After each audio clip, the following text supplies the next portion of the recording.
नमस्कार, स्वागत है आपका फिफाना हिंदी क्लासेस के यूट्यूब चैनल पर। और इस चैनल पर आपको कॉलेज एजुकेशन से लेकर कंपटीशन क्लासेस तक का पूरा पाठ्यक्रम उपलब्ध होगा। तो आइए इस क्लास में अपन जो संज्ञा टॉपिक पढ़ रहे थे उसको आगे बढ़ाते हैं। तो सबसे पहले तो समय है उन्हीं दो शब्दों का। तो सबसे पहले अपन पारिभाषिक शब्दावली देखते हैं। देखिए, एक शब्द है आपके सामने फॉरवर्ड। फॉरवर्ड फॉरवर्ड और इसका मतलब होता है अग्रेषित या अग्रसर, या इसका अग्रवर्ती भी हो सकता है, अग्रवर्ती। ठीक है। फॉरवर्ड शब्द वैसे तो कॉमन शब्द है, अपन दिन रात प्रयोग में लाते हैं, परंतु इसके हिंदी अर्थ यदि देख लिए जाए तो ये तीनों ही इसके हिंदी अर्थ होते हैं। कोई सा भी एग्जाम में पूछा जा सकता है। उसके अलावा एक शब्द और देखें तो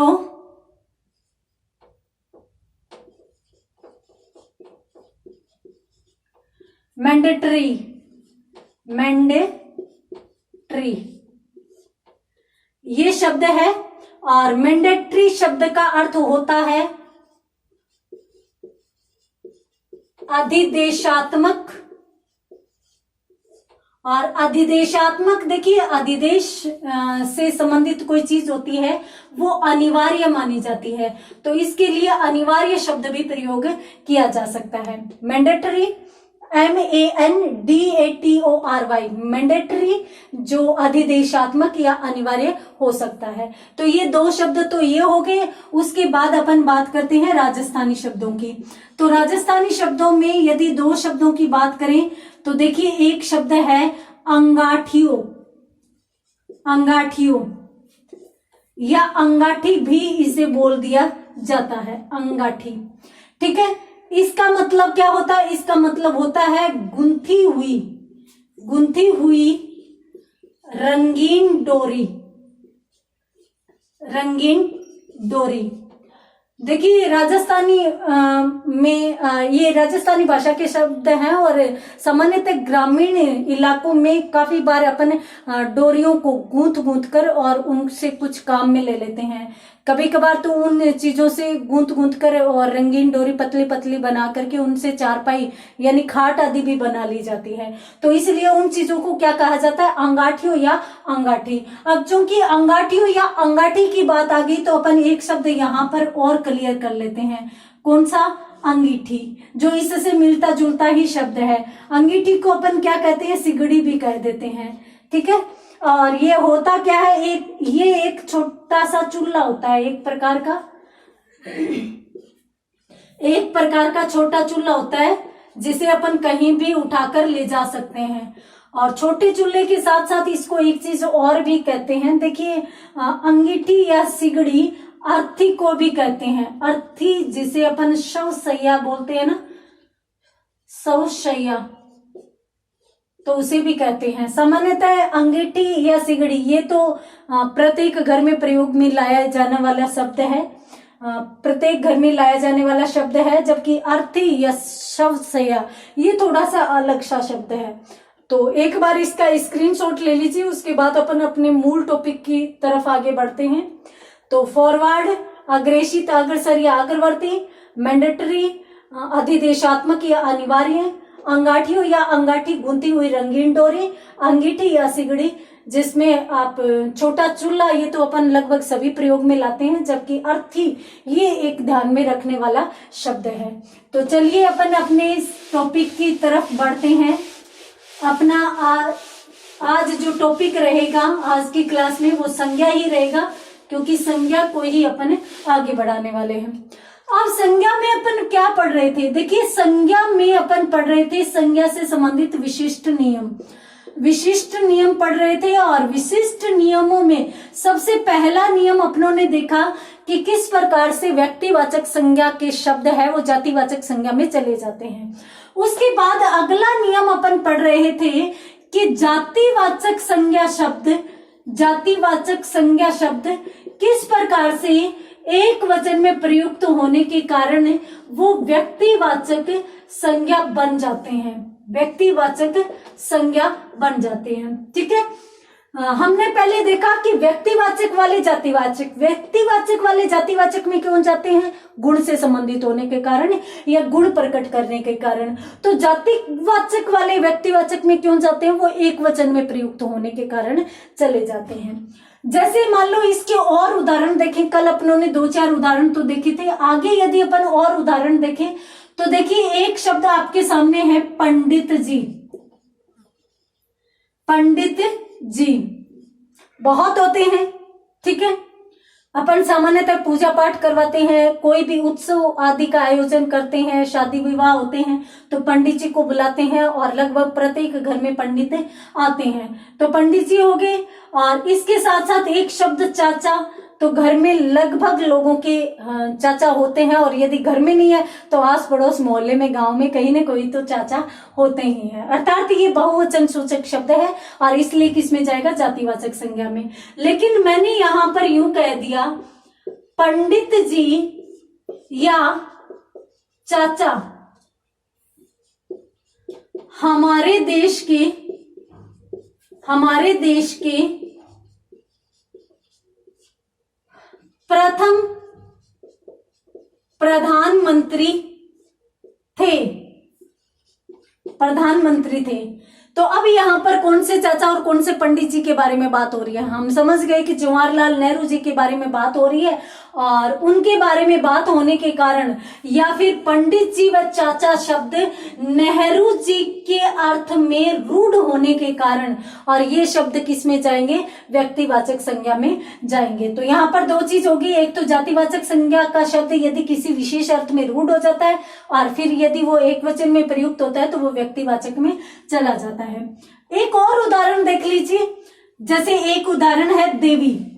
अब देवी लगभग सभी अपनी माँ के आगे देवी लगाते हैं, बिमला देवी, कमला देवी, संतरा देवी, अनेक प्रकार के शब्द है वो काम में लिए जाते हैं। तो यहाँ पर यदि अपन इसको वाक्य में प्रयोग करें इसको, तो देखिए मैंने आपको यहाँ पर ये कह दिया कि देवी ने महिषासुर का संहार किया। तो आप मुझे यूं बता दीजिए कौन सी ऐसी देवी है जिसने महिषासुर का मर्दन किया। तो देखिए देवी माँ दुर्गा के लिए यहाँ पर आया है, अब यहाँ पर अपनी माँ के लिए नहीं आया कि उस देवी ने महिषासुर का मर्दन किया। तो यहाँ पर देवी है वो किसी विशेष अर्थ में रूढ़ हो चुकी है, और किसके अर्थ में, माँ दुर्गा के अर्थ में रूढ़ हो चुकी है जिन्होंने महिषासुर का संहार किया था। तो इसलिए यहाँ पर क्या माना जाएगा, व्यक्तिवाचक संज्ञा। यहाँ पर ये जातिवाचक उदाहरण है, जबकि यहाँ पर ये व्यक्तिवाचक में चला जाएगा।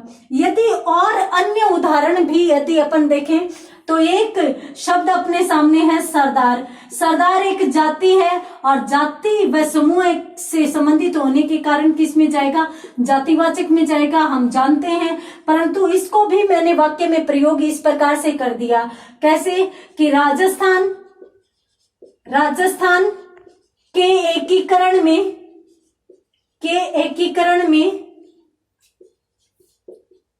सरदार का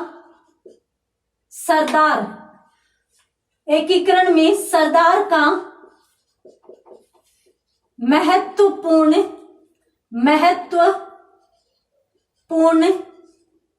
योगदान था।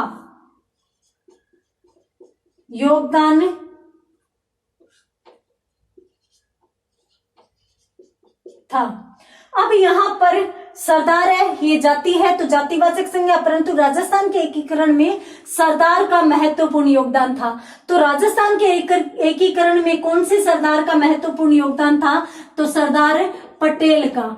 तो यहाँ पर ये सरदार शब्द किसके अर्थ में आया है, ये पटेल साहब के अर्थ में आया है, और पटेल साहब के अर्थ में रूढ़ हो चुका है। इसलिए यहाँ पर ये सरदार शब्द किसका उदाहरण माना जाएगा, व्यक्तिवाचक संज्ञा का उदाहरण माना जाएगा। यहाँ पर यदि आप स्क्रीनशॉट लेना चाहते हो तो स्क्रीनशॉट ले लीजिए, अपन 1-2 उदाहरण इसके और देखेंगे। ठीक है, तो पंडित जी का हो गया, देवी का हो गया, सरदार का हो गया। ये तीनों ही शब्द जातिवाचक में होने के बाद भी वाक्य में प्रयोग करने के बाद किस में चले जाते हैं, व्यक्तिवाचक में चले जाते हैं। पहले जातिवाचक में होते हैं परंतु वाक्य में प्रयोग के बाद किस में चले जाते हैं, व्यक्तिवाचक में। तो अन्य यदि उदाहरण देखें तो देखिए आपके सामने एक शब्द है गुरुजी। अब गुरुजी आप सब किसी न किसी गुरुजी से, मास्टर जी से पढ़े हुए हैं, तो ये क्या है, एक बहुवचन सूचक है, जातिवाचक संज्ञा का शब्द है। अब मैंने यूं कह दिया कि गुरुजी का व्याकरण, गुरुजी का व्याकरण आज भी प्रामाणिक माना जाता है। अब ये वाक्य है, तो यहां पर गुरुजी किस अर्थ में आया है, तो यहां पर जो गुरुजी शब्द आया है वो आया है कामता प्रसाद गुरु के कारण, कामता प्रसाद गुरु के लिए।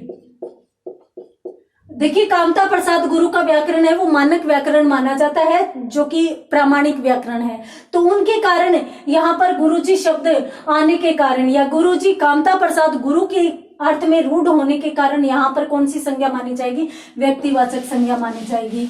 एक उदाहरण यदि और भी देखें तो देखिए आपके समक्ष एक शब्द है गोस्वामी।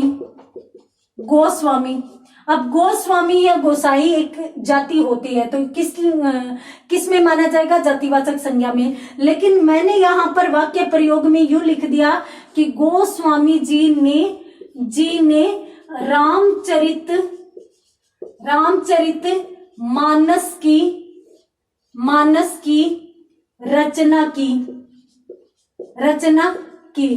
तो अब यहाँ पर कौन सा माना जाएगा, गोस्वामी का मतलब तुलसीदास जी। अब तुलसीदास जी के अर्थ में रूढ़ होने के कारण यहाँ पर कौन सी संज्ञा मान ली जाएगी, व्यक्तिवाचक संज्ञा मान ली जाएगी। अब यहाँ पर स्क्रीनशॉट लेना चाहते हैं तो स्क्रीनशॉट ले लीजिए, और मैं यहाँ पर आपको एक महत्वपूर्ण बात और बता देती हूँ। जितनी भी उपाधियां होती है वो सभी की सभी किस में जाती हैं, व्यक्तिवाचक में जाती है। जैसे मान लो आपसे यूं पूछ लिया जाए कि भारतेंदु किस में माना जाएगा, तो देखिए भारतेंदु जो है वो वैसे यदि शाब्दिक अर्थ में देखें तो भारतेंदु का मतलब होता है भारत का चंद्रमा। भारत का चंद्रमा का मतलब भारत को प्रकाशित करने वाला। अब यदि कोई ऐसा व्यक्तित्व है जो महान है और भारत की कीर्ति या यश को बढ़ा रहा है, तो उसको अपन भारत का चंद्रमा कह सकते हैं, भारत का सूरज कह सकते हैं, परंतु उसके अर्थ में रूढ़ नहीं हुआ। भारतेंदु किसके लिए रूढ़ हो चुका है, हमारे हिंदी के एक महनीय कवि है भारतेंदु हरिश्चंद्र। देखिए उनका मूल नाम हरिश्चंद्र था, परंतु उन्हें भारतेंदु जी की उपाधि दी गई थी। तो वो उपाधि एक विशेष अर्थ में रूढ़ होने के कारण हमेशा ही किस में मानी जाएगी, व्यक्तिवाचक में मानी जाएगी। उसी प्रकार से हिंदी में एक कवि और भी है, मदन मोहन मालवीय जी। तो उनका नाम तो मदन मोहन है, लेकिन मालवीय नाम से उन्हें ज्यादा जाना जाता है। तो मालवीय कहते ही हम किसके पास जाएंगे, हम मदन मोहन जी के पास जाएंगे, और इसलिए हम कौन सी संज्ञा कर देंगे, उसमें व्यक्तिवाचक संज्ञा कर देंगे। तो जो उपाधियां होती है वो किसी विशेष अर्थ में रूढ़ हो जाती है, तो विशेष अर्थ में रूढ़ होने के कारण उनमें कौन सी संज्ञा मानी जाएगी, हमेशा ही व्यक्तिवाचक संज्ञा मानी जाएगी। ठीक है, उम्मीद करती हूँ दूसरा नियम आपको समझ में आया होगा। अब अपन बढ़ते हैं अगले नियम की तरफ। देखिए हमेशा याद रखिए कि जो व्यक्तिवाचक संज्ञा होती है, व्यक्तिवाचक संज्ञा, और इसके साथ साथ भाववाचक संज्ञा अपन कोमा लगाकर चलते हैं, भाववाचक संज्ञा, ये दोनों ही संज्ञाएं हैं वो सामान्यतः एक वचन से संबंधित होती है, एक वचन से संबंधित होती है। परंतु यदि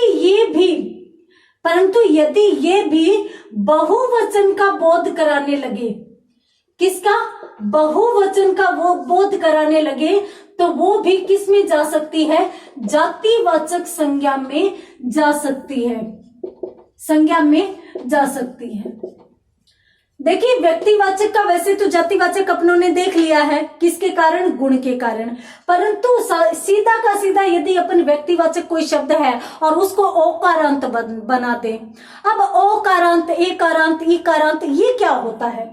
देखिए ये संस्कृत की शब्दावली है और चूंकि हिंदी संस्कृत से ही आई है तो इसलिए ये शब्दावली हिंदी ने भी संस्कृत से अपना ली है। कैसे? देखिए सामान्यतः जितने भी स्वर होते हैं उनमें यदि ए स्वर है तो संस्कृत में ये नहीं बोला जाता कि ए स्वर, इनमें यूं बोला जाता है आकार, आकार। यदि आ है तो आकार, अगर ई के लिए बात हो रही है तो इकार, बड़ी के बारे में बात हो रही है तो इकार। ठीक है, ये तो इनकी अभिव्यक्ति का तरीका है।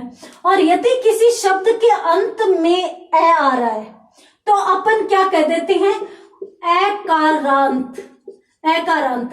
अर्थात एकार कहां पर आएगा? अंत में आएगा। अब यहां पर ये दो शब्दों से मिलकर बन जाता है इकार जोड़ अंत। अब यहाँ पर ए स्वर और यहाँ पे ए स्वर, ए और ए मिलकर क्या बन जाते हैं? आ बन जाते हैं। तो इसीलिए यहाँ पर यदि इकार है और इकार यानी छोटा ई यदि अंत में आ रहा है तो अपन छोटे ई के लिए क्या काम मिलेंगे? इकारांत, कि ये शब्द कैसा है? इकारांत है। अब देखिए यहाँ पर आ अंत में आ रहा है तो अपन क्या कह देंगे? आकारांत। यहाँ पर ए अंत आ रहा है तो एकारांत हो जाएगा। उसी प्रकार से मान लो कहीं पर जैसे एक शब्द है मानवी, मानवी शब्द है तो यहाँ पे बड़ा ई आ रहा है तो अपन इस शब्द को क्या कह देंगे? इकारांत शब्द कह देंगे। ठीक है, तो यदि किसी, और यहां पर अपन बात कर रहे थे ओ की, ठीक है, तो ओ शब्द, ओ स्वर किसी के अंत में आ रहा है तो अपन पहले तो इसको तो क्या बोलेंगे? ओकार बोलेंगे, और अंत में आ रहा है तो इसके लिए अपन क्या कर देंगे? ओकारांत बोल देंगे। तो यदि किसी व्यक्तिवाचक संज्ञा के शब्द को ओकारांत बना दिया जाता है अर्थात तो अंत में उसके ओ लगा दिया जाता है तो वो भी किस में जा सकता है? वो भी जातिवाचक संज्ञा में जा सकता है। कैसे? मान लीजिए आपके सामने एक शब्द है विभीषण, विभीषण। अब देखिए विभीषण कौन है? विभीषण रामायण के एक पात्र हैं, रामचरितमानस के एक पात्र हैं जो सतयुग में हुए थे, उनका नाम है। वो एक व्यक्ति थे, एक वचन थे, तो इसलिए किस में माने जाएंगे? व्यक्तिवाचक में। परंतु उसी का मैंने कर दिया विभीषणों, विभीषणों।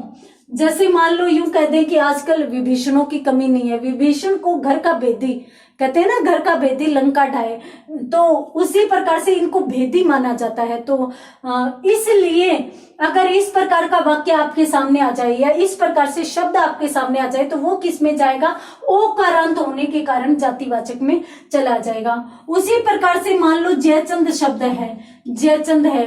अब जयचंद में भी ये भी ऐतिहासिक पात्र है और इसको भी मैंने यूं लिख दिया जयचंदों, जयचंदों हो गया, तो ये भी ओकारांत हो गया और इसलिए ये किस में चला जाएगा? जातिवाचक में चला जाएगा। वाक्य कुछ इस प्रकार से आ सकता है आपके सामने कि आजकल जयचंद बढ़ते ही जा रहे हैं या आजकल जयचंदों की कमी नहीं है, अर्थात आजकल विश्वासघातियों की कोई कमी नहीं है। तो ऐसे ही यदि जयचंदो शब्द आया और उसमें पूछ लिया जाए तो कौन सी संज्ञा मानी जाएगी? जातिवाचक। ठीक है, यहां पर कहने का मतलब यह है कि व्यक्तिवाचक और भाववाचक कैसी होती है? एक वचन सूचक। और यदि इनको बहुवचन में बना दिया जाए तो बहुवचन में जाती ही ये किस में चली जाएगी? जातिवाचक में। यहां पर अपनों ने शब्द देखे व्यक्तिवाचक के। यदि अपन भाववाचक संज्ञा के देखें तो देखिए अपनों ने एक शब्द देखा था भाववाचक संज्ञा में, चोरी। ठीक है, चोर जातिवाचक संज्ञा, ई प्रत्यय जोड़कर अपनों ने चोरी भाववाचक संज्ञा बनाया था। अब चोरी शब्द को मैंने यूं लिख दिया कि आजकल चोरियां बहुत हो रही है। अब चोरी तो एक वचन में था परंतु चोरियां करते ही ये बहुवचन में गया और कौन सी संज्ञा बन गई? जातिवाचक संज्ञा बन गई।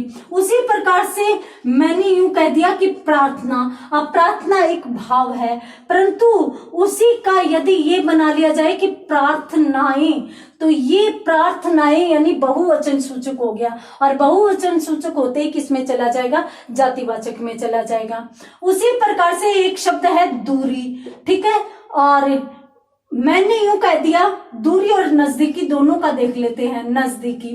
इस प्रकार से आपके सामने आ जाए कि दूरियां बढ़ती जा रही है, नजदीकियां कम होती जा रही है, तो यदि इस प्रकार के भी वाक्य आपके समक्ष आ जाए तो भी कौन सी संज्ञा मानी जाएगी? जातिवाचक संज्ञा मानी जाएगी। ठीक है। उसी प्रकार से यदि अन्य शब्द, इनका यदि स्क्रीनशॉट लेना चाहते हो तो स्क्रीनशॉट ले लीजिए, उसके बाद अपन कुछ और उदाहरण इनके देखेंगे। ठीक है। तो यहां पर अपनों ने कुछ शब्द देखे, उसके बाद यदि अपन कुछ शब्दों की बात करें तो देखिए, एक शब्द है चिल्लाहट। चिल्लाहट। अब ये चिल्लाहट शब्द क्या है? भाववाचक संज्ञा है। चिल्लाना क्रिया के साथ है, आहट प्रत्यय जुड़कर चिल्लाहट बना। अब मैंने इसको बहुवचन बना दिया। कैसे? चिल्लाहटें। देखिए, किसी परिजन की मृत्यु के बाद चारों तरफ चिल्लाहटें सुनाई दे रही है, तो यहाँ पर कौन सी संज्ञा मानी जाएगी? जातिवाचक संज्ञा मानी जाएगी।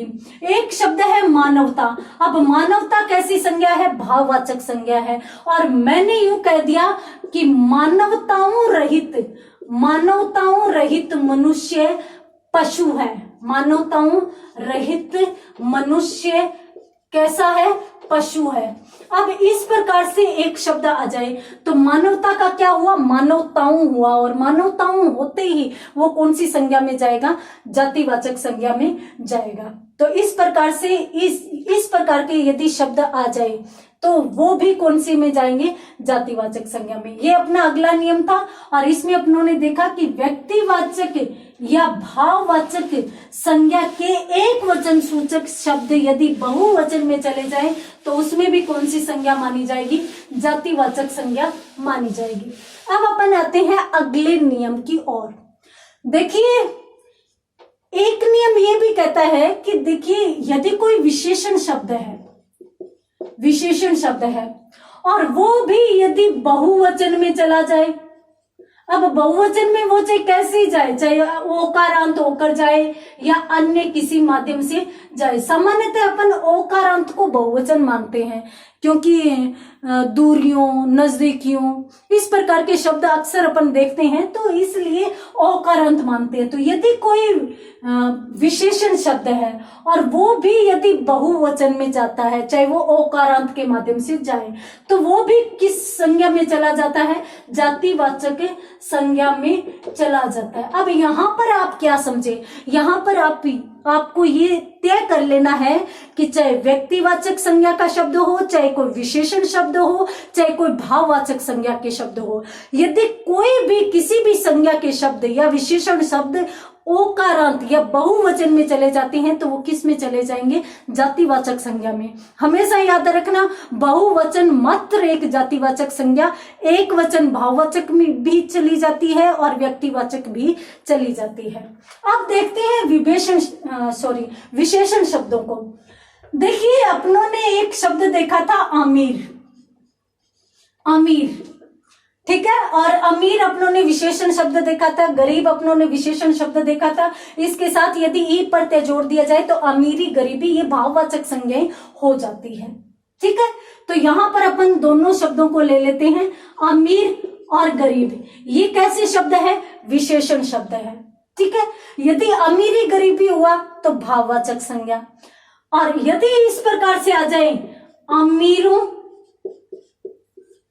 गरीबों, अब अमीरों गरीबों, मान लो वाक्य में प्रयोग करके यूं लिख दिया जाए कि अमीरों को गरीबों का सहयोग करना चाहिए।